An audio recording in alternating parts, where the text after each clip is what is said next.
हाय, मैं हूँ विकास और आप देख रहे हैं कॉमर्स फंडामेंटल। आज हम करेंगे कोऑर्डिनेशन। कोऑर्डिनेशन को हम एसेंस ऑफ मैनेजमेंट भी बोलते हैं। जहाँ हम अगर मैनेजमेंट की 5 अलग-अलग एक्टिविटीज़ को देखें, प्लानिंग, ऑर्गेनाइजिंग, स्टाफिंग, डायरेक्टिंग और कंट्रोलिंग को, वहाँ पर हमारे पास कोऑर्डिनेशन जो है वो एक अलग एक्टिविटी के रूप में नहीं है। क्योंकि कोऑर्डिनेशन ही मैनेजमेंट है और मैनेजमेंट ही कोऑर्डिनेशन है। इस वजह से हम कह सकते हैं कोऑर्डिनेशन एक एसेंस है मैनेजमेंट का। जहां पर एक मैनेजर का काम क्या होता है, सभी एक्टिविटीज के बीच में सिंक्रोनाइजेशन इस्टेब्लिश करना, जिससे हम अपने मेन ऑब्जेक्टिव को अचीव कर पाएं। तो इसे ही हम क्या कर रहे हैं, कोऑर्डिनेशन कर रहे हैं। तो कोऑर्डिनेशन क्या है, एक प्रोसेस है जिसके अंदर एक मैनेजर को हेल्प मिलती है सभी एक्टिविटीज के बीच में, अलग अलग डिपार्टमेंट में होने वाली सभी एक्टिविटीज के बीच में सिंक्रोनाइजेशन इस्टेब्लिश करने में। अगर एक मैनेजर इस सिंक्रोनाइजेशन को इस्टेब्लिश नहीं कर पा रहा है तो हम उसे कहेंगे वो कोऑर्डिनेशन नहीं कर रहा है या फिर वो मैनेजमेंट ही नहीं कर रहा। तो हमारे पास मैनेजमेंट में कोऑर्डिनेशन एक फोर्स है जो बाइंड करती है ऑल एक्टिविटीज ऑफ मैनेजमेंट, जो एक इम्प्लिसिट एंड इनहेरिटेंट है, हर फंक्शन ऑफ ऑर्गेनाइजेशन के अंदर होता है।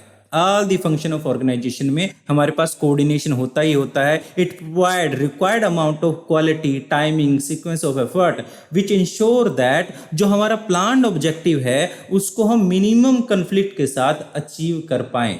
तो इस तरह से कोऑर्डिनेशन जो है एक मैनेजमेंट में बहुत ज़्यादा जरूरी है। इसी वजह से इसको 5 अलग एक्टिविटीज़ के रूप में यानी 6th एक्टिविटी के रूप में नहीं देखा जाता है, इसको कोऑर्डिनेशन को मैनेजमेंट में ही शामिल किया जाता है। आगे हमारे पास है फीचर्स ऑफ कोऑर्डिनेशन। फीचर में हमारे पास फर्स्ट फीचर है coordination integrate group efforts. Coordination unify करता है इंडिविजुअल एफर्ट्स को ग्रुप एफर्ट्स के अंदर, जिससे हम ऑर्गेनाइजेशन के प्लान्ड ऑब्जेक्टिव को अचीव कर पाएं। देखिए, आपने सुना होगा बूंद बूंद से सागर भरता है, ईंट ईंट से महल बनता है। उसी तरह हमारे हर इंडिविजुअल वर्कर के एफर्ट के साथ, उसके वर्क के साथ ही हम अपने मेन ऑब्जेक्टिव को अचीव कर पाएंगे। जहां पर इंडिविजुअल एफर्ट्स है उनको हम यूनिफाई करते हैं और हमारे मेन ऑब्जेक्टिव को अचीव करते हैं, जो हमारा प्लान्ड ऑब्जेक्टिव था उसको। आगे हमारे पास कोऑर्डिनेशन इंश्योर करता है यूनिटी ऑफ एक्शन। जहां पर हम एक डायरेक्शन में चल रहे हैं, यहाँ पर यह भी जरूरी है। अगर हम अलग अलग प्रकार से काम करेंगे और अलग अलग डायरेक्शन में काम करेंगे तो हम अपने ऑब्जेक्टिव को अचीव नहीं कर पाएंगे। तो हमारा कोऑर्डिनेशन इंश्योर करता है कि हर वर्कर जो काम कर रहा है वो एक डायरेक्शन में काम कर रहा है, मेन ऑब्जेक्टिव को ध्यान में रखते हुए काम कर रहा है, जिससे हमारे पास हम बाइंड कर देते हैं डिवर्स इंडिविजुअल एफर्ट को एक कॉमन डायरेक्शन में, जिससे हम कॉमन ऑब्जेक्टिव को ईजिली अचीव कर पाएं।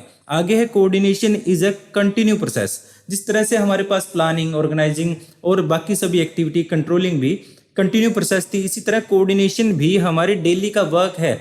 ये हमारे पास कंटिन्यू एक्टिविटी के रूप में, कंटिन्यू वर्क के रूप में देखा जा सकता है, एक कंटिन्यू प्रोसेस के रूप में देखा जा सकता है। Coordination is all pervasive function. Coordination हर कहीं पर है। अगर हम कोऑर्डिनेशन की बात करें तो हर लेवल पर है और यहाँ पर हर डिपार्टमेंट के बीच में कोऑर्डिनेशन होना जरूरी है। अगर अलग अलग लेवल ऑफ मैनेजमेंट में कोऑर्डिनेशन नहीं होगा तब भी हम अपने ऑब्जेक्टिव को अचीव नहीं कर पाएंगे, और अलग अलग डिपार्टमेंट के बीच में अगर कोऑर्डिनेशन स्टैब्लिश नहीं होगा तब भी हम अपने ऑब्जेक्टिव को अचीव नहीं कर पाएंगे। डिपार्टमेंट के बीच कैसे, जैसे आपने देखा होगा production department, sale department, promotion department होता है। अगर प्रोडक्शन डिपार्टमेंट और सेल डिपार्टमेंट में आपस में अच्छा कम्युनिकेशन नहीं है और वो एक दूसरे से कोऑर्डिनेशन नहीं करते तो हम अपने मेन ऑब्जेक्टिव को अचीव नहीं कर पाएंगे। तो कोऑर्डिनेशन होना बहुत ज़्यादा जरूरी है हर डिपार्टमेंट के बीच, हर लेवल ऑफ मैनेजमेंट के बीच। कोऑर्डिनेशन जो है रिस्पॉन्सिबल है ऑल मैनेजर की।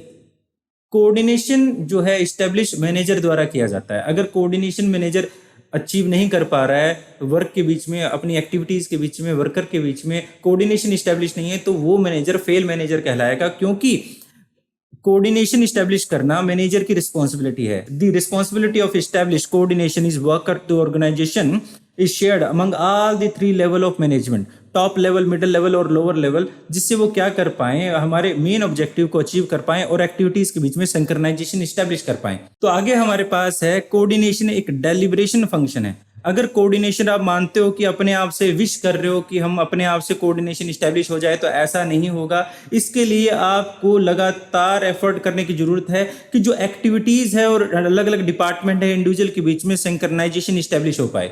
क्योंकि झगड़े करने के लिए तो हर कोई तैयार रहता है, आप कैसे उनसे काम करवाओगे अगर उनके बीच में कोऑर्डिनेशन नहीं है। तो आगे हमारे पास इंपॉर्टेंस ऑफ कोऑर्डिनेशन। देखिए, एक कोऑर्डिनेशन की जो इम्पोर्टेंस है वो ऑर्गेनाइजेशन में हमेशा ही रहती है, क्योंकि मैनेजमेंट की इम्पोर्टेंस बहुत ज़्यादा है।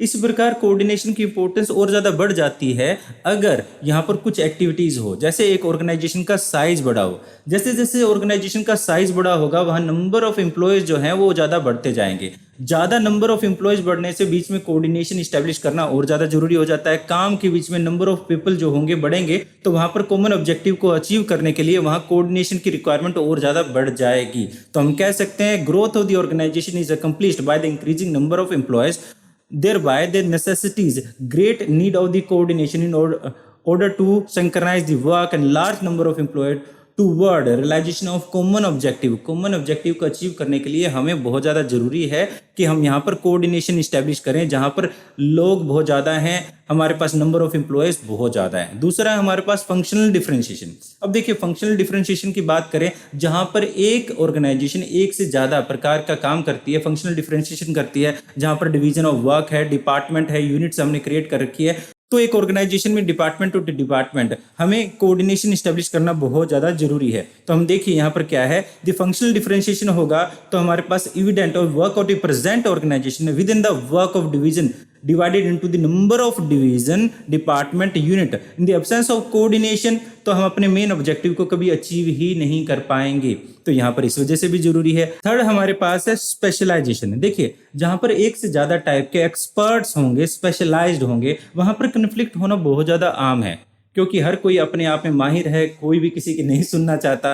वो कहता है ना, तुम मेरे को सिखाओगे, तो ऐसे झगड़े नॉर्मली होते रहते हैं। इस वजह से यहाँ पर बहुत ज़्यादा जरूरी होता है कि उन सभी स्पेशलाइज्ड की जो एफर्ट है उनको एक डायरेक्शन में लेकर जाना। वहाँ पर हमारे कोऑर्डिनेशन जो है उसकी इंपॉर्टेंस बढ़ जाती है, क्योंकि सभी के अंदर एक हार्मोनियस ऑफ इंटरेस्ट और हमारे पास सभी का रिस्पेक्ट जो है वो बनाए रखना जरूरी है, वो कॉमन डायरेक्शन में लेके जाना जरूरी है सभी की स्पेशलाइज एस्पेक्ट को। तो इसलिए हमारी कोऑर्डिनेशन की रिक्वायरमेंट वहां बढ़ जाती है जहां पर हमारे पास स्पेशलाइजेशन ज़्यादा रिक्वायर्ड रहती है। आगे हम कह सकते हैं management in 21st century.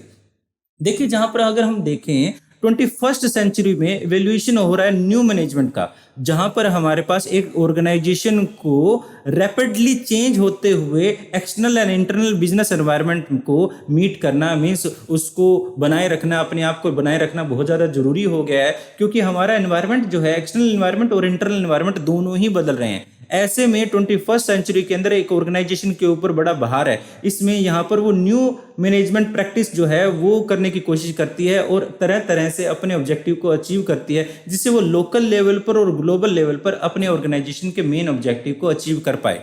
I hope ये क्लास आपको अच्छी लगी होगी और फिर मिलते हैं किसी और क्लास में। Thanks for watching and have a piece.